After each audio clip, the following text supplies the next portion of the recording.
Hello, my dear students. Myself Sanjay Sarvaiya, and welcome to Sarvaiya Sir's class. As you know, already short sum की दो type थी, वो हमने previous video में complete कर ली थी। यदि आपने पहले वाला वीडियो नहीं देखा है तो प्लीज इससे पहले का जो वीडियो है वो आप एक बार देख लीजिए, क्योंकि उसमें दो टाइप हमने कंप्लीट कर ली थी। Type A, distribution of profit among the partners, और type B, calculation of interest on capital IOC. दो टाइप हमने लास्ट वीडियो में कंप्लीट की थी। आज के वीडियो में हम सीखेंगे interest on drawings, type C. Type C आप बोर्ड पे देख सकते हैं, calculation of IOD. IOD interest on drawings का कैलकुलेशन करना है, तो उसमें कोई बड़ी बात नहीं होती। जब कोई पार्टनर है, कोई पर्टिकुलर डेट पे यदि विड्रॉ करता है अमाउंट, तो उस डेट से लेके एंड ऑफ द ईयर 31 मार्च 100 जो भी ईयर दिया गया है वहां तक के मंथ काउंट कर रहे हैं और उस पे आईओडी कैलकुलेट कर देना है। लेकिन कई बार क्या होता है, पार्टनर है वो इंटरेस्ट कैलकुलेट कोई आइडेंटिकल अमाउंट, कोई यूनिफॉर्म अमाउंट, कोई सेम अमाउंट हर महीने विड्रॉ करता है। तो ये यूनिफॉर्म अमाउंट जब रेगुलरली विड्रॉ होती है तो उस टाइम इंटरेस्ट ऑन ड्रॉइंग्स की एक फॉर्मूला रहती है, आप सब जानते हैं, वो है सिंपल इंटरेस्ट की फॉर्मूला। वो कोई बड़ी फॉर्मूला नहीं है, सिंपल इंटरेस्ट की फॉर्मूला है। सिंपल इंटरेस्ट की formula I is equal to, आईओडी इस तरीके से कैलकुलेट किया जाएगा, I is equal to PRN divide by 100। मतलब P means principal amount, R means rate of interest और N means number of years. इस तरीके से आपको इंटरेस्ट ऑन ड्रॉइंग्स कैलकुलेट करना है। लेकिन जब कोई partner identical amount, same amount, uniform amount हर महीने विड्रॉ कर रहा है, तो उस टाइम आपको नंबर ऑफ इयर्स जो N है वो सबसे अहम बन जाता है।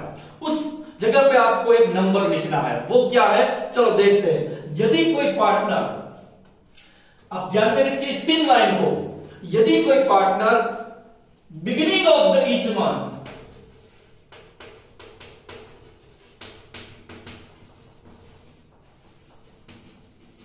बिगिनिंग ऑफ ईच मंथ यदि कोई आइडेंटिकल अमाउंट विड्रॉ करता है, beginning of the starting of the each month एक सेम अमाउंट हर महीने की पहली तारीख को वो विड्रॉ करता है, तो आपको इस फॉर्मूला में n की जगह पे 78/12 लेना है। ओके। यदि कोई पार्टनर हर महीने की आखिर में, मतलब and of the each month यदि विड्रॉ करता है, end of the each month यदि कोई पार्टनर सेम अमाउंट विड्रॉ करता है, तो उस टाइम आपको फॉर्मूला में n इज इक्वल टू 66/12 लेना है, 66/12 लेना है, राइट। ओके। और इसी तरीके से एक थर्ड पॉइंट भी यहां पे दिया गया है थियरी में, वो ये है कि यदि कोई partner 15 date of each month, हर महीने की वो 15 तारीख को एक सेम अमाउंट विड्रॉ कर रहा है, तो उस टाइम पे उसकी जो आईओडी की अमाउंट है उसको कैलकुलेट करता है, तो n इज इक्वल टू क्या लिखा जाएगा, ध्यान दीजिए यहां पे 15th date of each month, हर महीने की 15 तारीख को यदि सेम अमाउंट विड्रॉ होती है, तो आप उस time n is equal to लिखना है 72/12। इन तीन लाइनों को आपको ध्यान में रखना है। बहुत छोटा सा शॉर्ट सम है, 3 मार्कर शॉर्ट सम है, कैलकुलेशन भी बहुत कम है, लेकिन ये तीन लाइन आपके दिमाग में रहनी चाहिए, क्योंकि उसी बेस पे आपको कैलकुलेशन करना है, राइट। फिर से रिपीट कर देता हूं मैं, यदि starting of the each month, beginning of the each month, if any partner withdraw same identical amount at that time n is equal to 78/12, और यदि कोई पार्टनर है end of the each month same amount, identical amount, uniform amount withdraw कर रहा है, तो आपको लेना है n इज इक्वल टू 66/12। और उसके बाद लास्ट की बात की जाए तो लास्ट में दिया गया है, यदि कोई पार्टनर 15 डेट पे कोई same amount, identical amount withdraw कर रहा है, तो उस टाइम आपको n इज इक्वल टू लेना है 72/12। अच्छा, ये कोई कहीं से भी किसी महापुरुष ने कहा है इसलिए 78, 66, 72 ऐसा नहीं है, ये भी एक कैलकुलेशन ही है। देखते हैं चलो किस तरीके से। देखिए, एक जो यहाँ पे तीनों लाइन का कैलकुलेशन हम कर सकते हैं, तीनों में 78 क्यों आया है, 66 क्यों है, 72 क्यों है, वो हम कैलकुलेशन कर सकते हैं। लेकिन मैं आपको यहाँ पे सिर्फ एक कैलकुलेशन दिखाता हूं। जैसे कि यदि कोई पार्टनर है beginning of each month, starting of the each month यदि सेम अमाउंट विड्रॉ कर रहा है तो उसको एन की जगह पे 78 क्यों लिया जाएगा, देखते हैं। चलो मान लीजिए कि कोई पार्टनर है 1 अप्रैल, beginning of the each month कहा है तो 1 अप्रैल को ही विड्रॉ करेगा, उसके बाद 1 मई, उसके बाद 1 जून, जुलाई, अगस्त, सितंबर, अक्टूबर, नवंबर, दिसंबर, जनवरी, फरवरी और 1 मार्च। इस तरीके से वो पूरे साल हर महीने की स्टार्टिंग में विड्रॉ करेगा, राइट। सेम अमाउंट कहा गया है, आइडेंटिकल यूनिफॉर्म अमाउंट। मान लीजिए कि वो 500 रुपीज पर मंथ विड्रॉ कर रहा है, 500, 500, 500, इस तरीके से हर महीने वो 500 रुपीज है वो विड्रॉ कर रहा है, राइट। ओके, आप जानते हैं कि टोटल यहां पे 6000 रुपीज है वो ड्रॉइंग्स हो जाएगा, कोई बात नहीं। लेकिन जो ये पहले जो 500 रुपीज है जो उसने 1 अप्रैल को विड्रॉ किए है, उस 500 पे उसको कितने महीने का इंटरेस्ट देना होगा, पूरे 12 मंथ का इंटरेस्ट उसको देना होगा, क्योंकि वो अप्रैल में विड्रॉ हुआ 1 अप्रैल, जबकि आप एनुअल अकाउंट, आपके फाइनल अकाउंट बनते हैं मार्च के एंड में 31 मार्च को, तो पूरे 12 महीने का उसको इंटरेस्ट पे करना होगा। उसके बाद मान लीजिए कि उसने 1 मई से विड्रॉ किया है, तो 1 मई से विड्रॉ जब किया है तो मई से लेके मार्च तक के मंथ आप काउंट करेंगे तो 11 होगा, राइट। इसी तरीके से जून है तो 10, 9, 8, 7, 6, 5, 4, 3, 2, 1। इस तरीके से आप इसका जब टोटल करेंगे ना तो 78 आ जाएगा। इन सभी का टोटल है वो 78 होगा, इसीलिए n इज इक्वल टू 78/12 लिया जाता है, इसका टोटल 78 हो जाएगा। इसी तरीके से आप सीख सकते हैं 66 और 72 भी इसी तरीके से कैलकुलेशन। इतना डिटेल में जाने की कोई जरूरत नहीं है, लेकिन मैं आपको बता दूं कि n इज इक्वल टू 78 क्यों आया, इसीलिए मैंने आपको यहां थोड़ी सी कैलकुलेशन करके दी कि ये जो अमाउंट है उस पर 12 मंथ का इंटरेस्ट, ये जो अमाउंट है उस पर 11 मंथ का इंटरेस्ट, ये जो अमाउंट है उस पर 10 मंथ का। इसी तरीके से जो लास्ट में 1 मार्च को 500 विड्रॉ होंगे उसी पे आपको सिर्फ 1 महीने का इंटरेस्ट पे करना होगा। इसी तरीके से टोटल मिलाया जाए तो ये होगा 78। इसीलिए जब भी कोई पार्टनर एक आइडेंटिकल अमाउंट, एक सेम अमाउंट, एक यूनिफॉर्म अमाउंट हर महीने की स्टार्टिंग में यदि वो विड्रॉ कर रहा है तो उसको आपको फॉर्मूला में n इज इक्वल टू 78/12 लेना है, राइट। इसी तरीके से यदि एंड ऑफ द, मान लीजिए कि यहां 34 and of the each month है तो सबसे पहले अप्रैल के एंड में वो विड्रॉ करेगा, उसके बाद 31 मई में, उसके बाद 36 में, उसके बाद 31 जुलाई, 31 अगस्त, इसी तरीके से हर महीने की आखिरी में विड्रॉ करता है तो क्या होगा, यहां कट हो जाएगा 12। क्यों, क्योंकि अप्रैल के एंड में विड्रॉ किया है तो अप्रैल तो काउंट ही नहीं होगा। मई, जून, जुलाई, अगस्त, सितंबर, अक्टूबर, नवंबर, दिसंबर, जनवरी, फरवरी एंड मार्च, इसका मतलब ये होगा टोटल 11 मंथ का ही इंटरेस्ट होगा। तो यहाँ 11 रहेंगे, इसके बाद 10, इसके बाद 9, इस तरीके से लास्ट में जो विड्रॉ किया है 31 मार्च को, वहां 0 मंथ का इंटरेस्ट। टोटल मिलाएंगे तो 66 हो जाएंगे। ओके, चलो ये तो सिर्फ और सिर्फ आपको याद रखने के लिए यहां सिखाया गया कि 78 क्यों है, 66 क्यों है, 72 क्यों है, लेकिन आपको दिमाग में ये 3 लाइन रखनी है।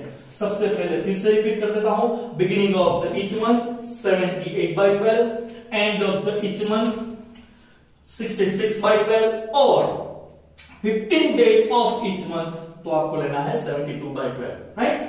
चलो इसी मेथड का एक जो शॉर्ट सम है वो आपकी टेक्स्ट बुक की एक्सरसाइज में क्वेश्चन नंबर 3/1 से प्रिंट किया गया है। देखते हैं यहां पे क्वेश्चन नंबर 3/1 क्या कहता है। चलो, a partner withdraws identical amount of the end of each month, ये वर्ड बहुत ही अहम है। at the end of each month from the firm, at the end of the year total annual drawings is rupees 12,000, 12% per annum interest is chargeable on drawings, determine the amount of interest on drawings of the year। चलो यहां पे कौन सी चीजें दी है पहले वो note कर लेते हैं। यहां क्वेश्चन में हमें सबसे पहले टोटल ड्राइंग्स दिया गया है, राइट। टोटल ड्राइंग्स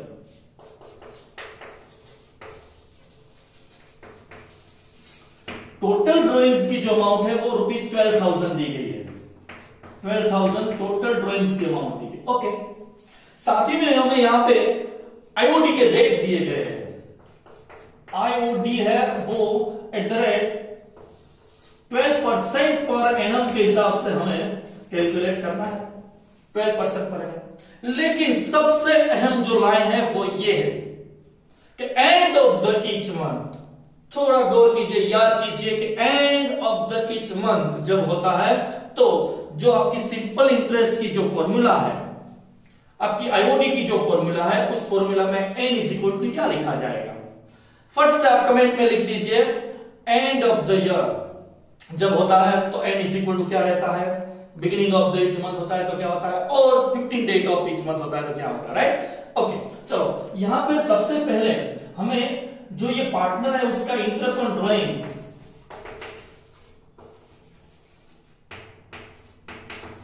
कैलकुलेट करना है। तो ये फॉर्मूला रहेगी PRN डिवाइड बाय 100, ये फॉर्मूला है, राइट, इंटरेस्ट ऑन ड्राइंग्स की। लेकिन सबसे अहम बात ध्यान में ये रखनी है कि ये जो प्रिंसिपल अमाउंट होती है, प्रिंसिपल अमाउंट, वो प्रिंसिपल अमाउंट पर मंथ की ही होनी चाहिए, टोटल ड्राइंग्स नहीं लेना है। यहां पे देखिए आपको क्वेश्चन में टोटल ड्राइंग्स की अमाउंट दी गई, मतलब पूरे 12 महीने का ड्राइंग्स है वो 12,000 है, उस 12,000 को नहीं लेना है आपको। पर मंथ जो सेम अमाउंट आप विड्रॉ कर रहे हैं वो क्या है, तो सबसे पहले वो देख लेते हैं क्या है पर मंथ। पर मंथ आप क्या विड्रॉ कर रहे हैं, तो सिंपल सा कैलकुलेशन है भाई इसमें। पर मंथ टोटल 12 महीने आपने एक आइडेंटिकल अमाउंट विड्रॉ की है, तो पर मंथ विड्रॉ क्या होगा, देखिए 12,000 डिवाइड बाय पूरे साल के महीने 12 मंथ डिवाइड बाय 12 कर देंगे तो हर महीने and of the each month उस पार्टनर ने 1,000 रुपीज है वो विड्रॉ की है अमाउंट। तो ये पर मंथ की amount identical amount, same amount, uniform amount है, और इसी अमाउंट को हमें फॉर्मूला में अप्लाई करना है। फिर से रिपीट करता हूं कि जब भी आप इस फॉर्मूला के हिसाब से इंटरेस्ट कैलकुलेट करते हैं तो उस टाइम प्रिंसिपल अमाउंट कभी भी टोटल अमाउंट नहीं लेनी है। कई बार इसी तरीके से क्वेश्चन को ट्विस्ट करके दिया जाता है कि total drawings of the so and so partner is so and so amount. तो आपको ध्यान रखना है कि जब भी आप फॉर्मूला के हिसाब से n इज इक्वल टू 78, 72, 66 लेते हैं तो वहां पे प्रिंसिपल अमाउंट पर मंथ की ही अमाउंट होनी चाहिए।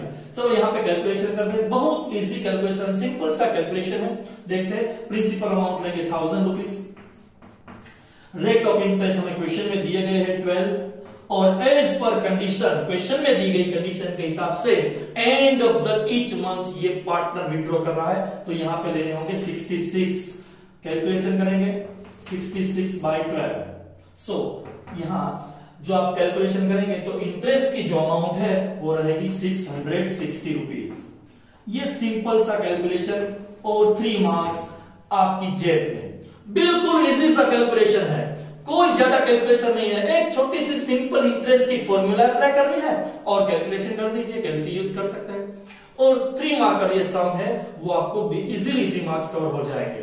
लेकिन उसके लिए माय फ्रेंड आपको ये क्या करना है कि आपको जो 3 लाइन हमने लिख के दी थी वो 3 लाइन है वो आपको रिमेंबर रखनी होगी, याद रखनी होगी, दिमाग में उसको बिठा देना है कि यदि and of the each month है तो क्या लेना है, starting of the each month है तो क्या लेना है, और 15 डे। इसी तरीके का इलिस्ट्रेशन आपको इस आपकी टेक्स्ट बुक में इलिस्ट्रेशन नंबर 1 है वो मिल जाएगा, राइट। इलिस्ट्रेशन 1 इसी तरीके का आपकी टेक्स्ट बुक में दिया गया है, और इसी तरीके से हम इस टाइप को यहाँ पे कंप्लीट करते हैं। और आप इस चैनल से जुड़े रहिए, इस चैनल को लाइक कीजिए, सब्सक्राइब कीजिए, और हो सके इतना अपने फ्रेंड और रिलेटिव्स के बीच ये शेयर कीजिए, right. Thank you very much.